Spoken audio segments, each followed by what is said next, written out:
माझे नाव अर्जुन नागप्पा नंदुरे, गाव मुक्काम पोस्ट कोरोली, तालुका मोहोळ, जिल्हा सोलापूर. 2017 साली टायफॉइड झालता. त्यावेळेस रक्त तपासलं आणि त्यावेळेस क्रिएटिन वाढलेलं दिसलं. त्यामुळे डॉक्टरने किडनी काम व्यवस्थित देत नाही असं सांगितलं. मग त्याने त्यावेळेस 1-2-3 डायलिसिस केले आणि परत गोळ्या औषध चालू केले. परत 2-3 वर्ष काय झालं नाही. त्यानंतर परत क्रिएटिन वाढलं. त्यावेळेस डॉक्टरने सल्ला दिला की तुम्ही किडनी ट्रान्सफर करू शकता का.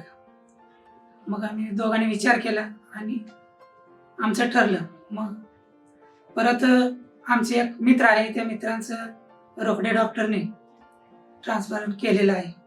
मग त्याने आम्हाला सल्ला दिला. त्याच्यानंतर आम्ही इथे विश्वराज हॉस्पिटलला आलो. रोकडे सरांची गाठ घेतली. त्यावेळेस अजून या ठिकाणी ऑपरेशनची सोय नव्हती. त्यांनी म्हणले म्हणजे मान्यता आल्यानंतर 2 महिन्याने आम्ही चालू करणार आहे. मग तोपर्यंत त्याने आम्हाला टेस्ट वगैरे करायला सांगितल्या. टेस्ट वगैरे केले आम्ही. तेवढ्यात सरांचा फोन आला की ट्रान्सफरसाठी आम्हाला मान्यता मिळालेली आहे. मग परत काही टेस्ट करून घेतल्या, ॲडमिट करून घेतलं. डॉक्टरने सगळं माहिती सांगितल्यानंतर आम्ही तपासण्या वगैरे सगळे व्यवस्थित केलं आणि किडनी ट्रान्सफरचं प्लॅन ठरवलं डॉक्टरांनी. रक्तगट O पॉझिटिव्ह होता, त्यामुळे मॅच झालं. सगळ्या टेस्ट नॉर्मल झाल्या. आता आमचे सर्व चांगले आहेत, ओके. माझी पण तब्येत ओके आहे. पूर्ण विश्राम हॉस्पिटलचे मी आभार मानते. आज जवळजवळ 13 दिवस झाले. काही त्रास नाही, व्यवस्थित जेवण जातं, कुठलाही त्रास नाही, दम लागत नाही.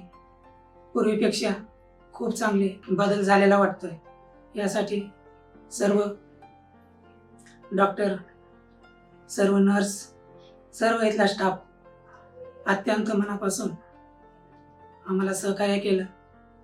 कुठल्याही गोष्टीची उणीव भासू दिली नाही. त्याबद्दल सगळ्यांचा मी आभार मानतो आणि विशेषतः या विश्वराज हॉस्पिटलचा मनापासून आभार.